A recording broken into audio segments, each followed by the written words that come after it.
নমস্কার, আমি ডায়েটিশিয়ান শ্রেয়সী চ্যাটার্জি। কালকে আমি একটা পোল করেছিলাম ইনস্টাগ্রাম এবং ফেসবুকে। সবাই দেখলাম বেশিরভাগ ভোট এসেছে ওয়েট লস নিয়ে। সবাই এখন জানতে চেয়েছে ওয়েট লসের কিছু টিপস। কারণ পুজোর পর তো সবাই পুটন করে ফেলেছে বাইরের খাবার খেয়ে, তাই তো? চলো তাহলে জেনে নেওয়া যাক ওয়েট লস টিপসগুলো। চটজলদি রেডি হয়ে নিয়েছিলাম হসপিটাল যাওয়ার জন্য। তারপরে ভাবলাম কালকে একটা ইনস্টাগ্রাম এবং ফেসবুকে আমি পোল শেয়ার করেছিলাম। ওয়েট লস টিপ সম্পর্কেই বেশিরভাগ জন জানতে চেয়েছেন।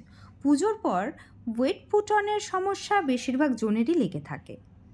তাই ওয়েট লস কিছু কিছু ঘরোয়া টিপস আজকে আমি এই ভিডিওর মাধ্যমে জানাবো। ফার্স্টেই আসে জল। জল খান, কারণ জল আমাদের মেটাবলিজম বুস্ট করতে সাহায্য করে। দিনে অ্যাটলিস্ট 8 থেকে 10 গ্লাস জল খান।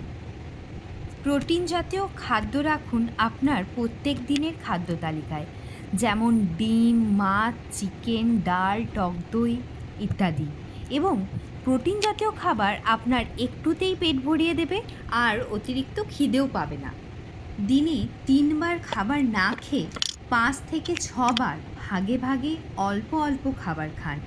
এতে মেটাবলিজম ফাস্ট করে, তাছাড়াও আপনার ফ্যাট বার্ন দ্রুত হয়। চিনি, মধু, গুড়, মিষ্টি এবং বাইরের প্রসেসড ফুড বর্জন করুন। ডেলি 1 ঘন্টা করে এক্সারসাইজ করুন, তাতে আপনি দ্রুত রেজাল্ট পাবেন। এক্সারসাইজ করলে আপনার শরীরে আইরিসিন নামে একটি হরমোন তৈরি হয়, যা হোয়াইট ফ্যাটকে ব্রিজ ফ্যাটে রূপান্তরিত করতে সাহায্য করে।